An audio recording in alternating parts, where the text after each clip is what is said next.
Jessica DeMassa with WTF Health. I'm here at the Barcelona Health Hub, and joining me right now, I have JOAN CORNET. He's the director of the Digital Health Observatory, which sounds so cool. What a great title. And you're also involved with the Digital Connected Health Alliance for Europe. So good to have you with us. Well, thank you very much for having me here. Okay, so tell me, what exactly do you do? What are you observing as the director of Digital Health Observatory? What are you seeing in the digital health world here in Europe? Yes, a lot of things. And one important thing is what happens is technology nowadays is so massive everywhere, the industry, the hospitals, the startups. But the problem is such a complex issue. I mean, how many people knows well what means artificial intelligence in healthcare? Some people have an idea, but we're the experts on that. And what we try to do with the digital health observatory is to create a community of knowledge. You know something I don't know. I know something you don't know. These sounds like secrets. Exactly. That is not in the way. And what we're doing is trying to get all this knowledge from people doing projects, making projects, having conferences, having practical things, companies, not advertising the product, but to explain how my product can help the patient or can help the professionals. Mm-hmm. And it's amazing to see how many people doing amazing things in Europe. And that's my mission. I mean, trying to connect this talent is amazing. And one thing you have to understand too, in Europe is you have 15 languages. Yeah. And that is fantastic on one side because every culture has a language, but it's difficult to communicate, no? And we try to in English, but we can publish in a language, but it's only traduced to the language itself. Right.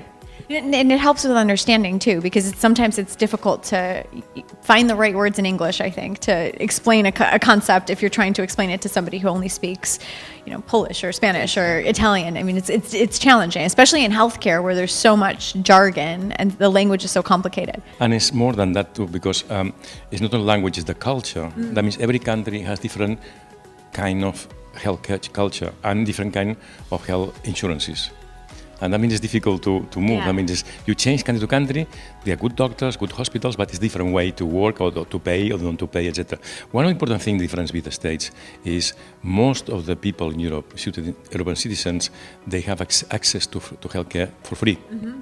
Oh no, we're well aware of that. We're very jealous. Sometimes it's advantage, but sometimes people don't realize the price cost an operation or whatever. No? But it's different, and that makes the technology, the way to implement technology, different too. So how is the digital transformation of healthcare going, in your opinion, in Europe? Because those are a lot of challenges, especially when you think about doing everything 15 times over. So how is it going? Well, we think we have problems in the US. I don't know.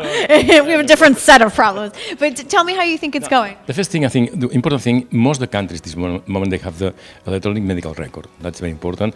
Most of them do? Yeah. Okay. And the prescription. But it's not done, if I'm moving country to country, that means it's difficult. They can access my medical record from France or from Germany, from Poland. We can't even go hospital to hospital, so I think you're ahead of us there. But that is one point. The other thing, what is happening now, I think, because the hospitals is not non-profit hospitals, they are very prone to be able to make research. Clinical research or technical research. That means it's easy for the technology people, for the companies, to test something in a hospital, primary care, or mental health. No? And that is an advantage, but at this moment, is a confusion. Nobody knows exactly what's next. No, we are working on that. I am positive. I think it's going well, but I need to address that. And probably now, with the next commission in Brussels, we expect to have more guidelines at the European level. So tell me a little bit, I guess, about what the alliance is doing to try to help provide guidance around that. Yeah, but more than guidance, we are catalyzers, no? That means, for example, I was a few weeks ago in Spain, in Basque Country. I was in France, in Brittany. I went in Finland, and a region we sit down on the table, all stakeholders. Government is if they're involved, the public insurer, the private insurers, the industry, startups, universities, and patients. And we discuss. I'm giving you an example because I think I wasn't there, but in Manchester some months ago, this meeting in Manchester, big city, big region. One problem is kids with obesity. What to do? know what to do, and you are a GP, a family come with a kid, the kid is obese. Right. Nothing happens after 1 year is obese. And it's a pandemic, and they decide to discuss it. And the university was just doing research on where obesity is in the country, on the city, because it's linked sometimes economy, the family. Oh yeah, the social determinants of health, right? Where it happens that. And the university was psychology, and I'm psychologist myself, psychology, and they are making a big research on kids' behavior, how to change the kids' behavior. Okay, that's going the right way. Third thing was a startup, was exactly working in games.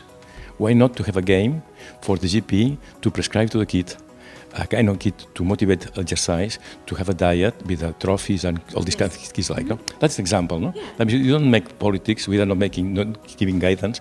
What we're doing is catalyzing that, no?